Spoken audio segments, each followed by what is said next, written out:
Hello, it's Nikki, and today's analogy is a very theatrical one, but it's hopefully one that you will resonate with and will give you that nudge to say, it's showtime, baby, and it's time to get things up and running and doing what they need to do.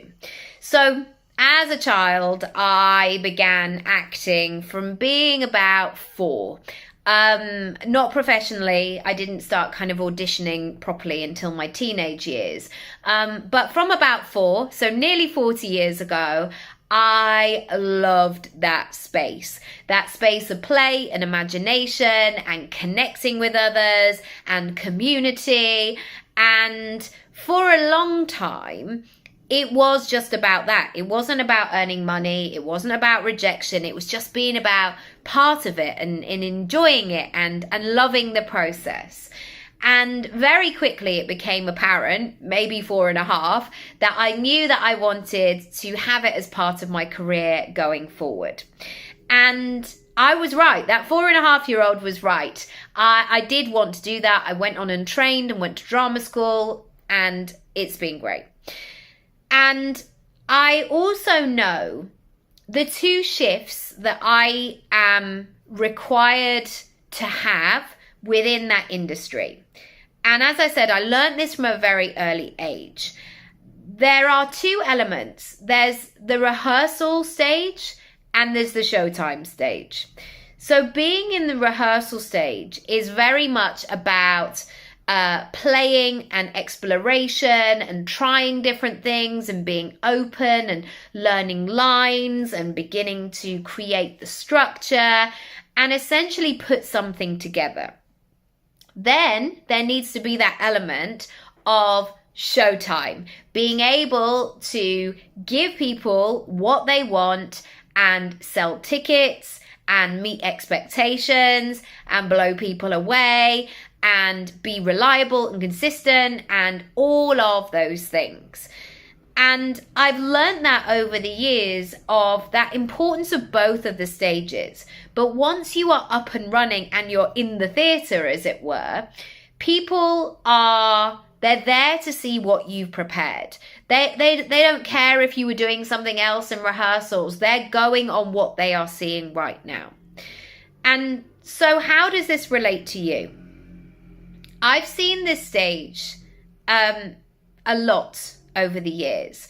So whether this has been people who have said to me, oh, I would love to be an actor, or I'd like to do that, or I do some singing, or I do whatever, all of those people, that they all will say it, whatever industry that you're in, like, oh yeah, my daughter's sister's cousin does that. And quite often, a lot of those people are always just going to be in the rehearsal stage. So whether they're singing in their shower at home, or whether they write something but they never share it, it's very much behind the scenes. And to then shift from that safe cocoon of a rehearsal space, or whether this is you doing your creative work at home, into showtime mode, takes a different gear shift.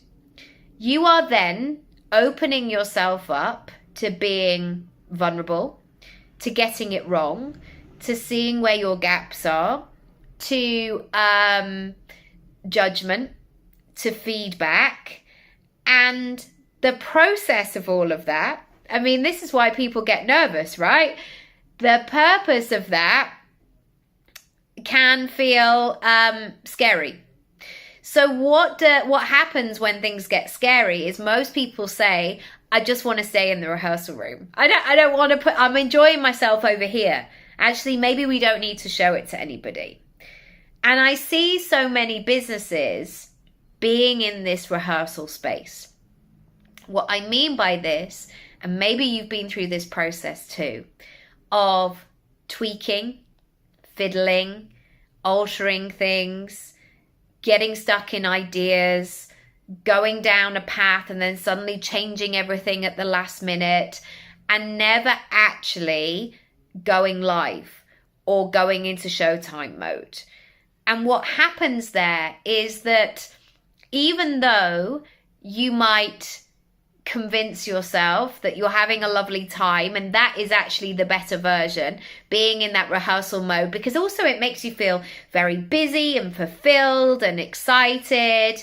What you're actually doing is you're missing out. And yes, of course, putting yourself out there, being visible, it can be scary. And so by potentially staying in rehearsal mode, you are missing out on all of the great things that your audience might have to say. People actually paying you for what it is that you do. And also, I often work on the basis that when you get something out there, we always assume that the feedback is going to be harsh or really critical. But sometimes it can be said in such a light-hearted way. You know, the amount of times when I've been in a show and you go for that first technical rehearsal and the director's sitting in the auditorium and they look and they're like, oh, that positioning of where you're all standing, it doesn't work now. Now we're in the theatre. It worked in the rehearsal space, but now this group of people can't see what you're doing.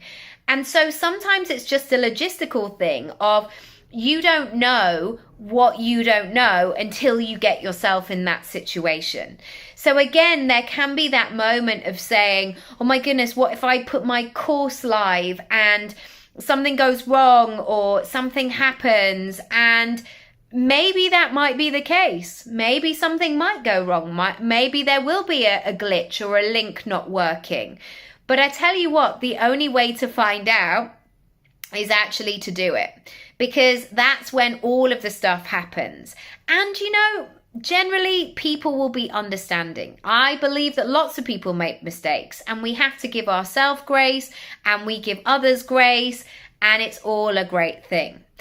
But please do not allow yourself to convince yourself that you only should be living in the rehearsal room. And I often find this sometimes in the chats of like, we're doing the things and we're having like deep and meaningful conversations. But actually what you want to do is get clients or customers and put your business out there and take it to that next level. So finally, I will also say that both of the stages are very important. There will be some shows that are like, you know, winged together and thrown up, and a sales page and an ebook and a thing like by the end of the afternoon. And it might not be very good because you can tell there's been no thought or preparation behind it. And so don't forget about that rehearsal period, you know, where you play and you discover and you learn and you research and all of that. But make sure you do have that showtime as well. For more information of how I can help you and support you, do get in touch. All the details are down below. Lots of love. Bye.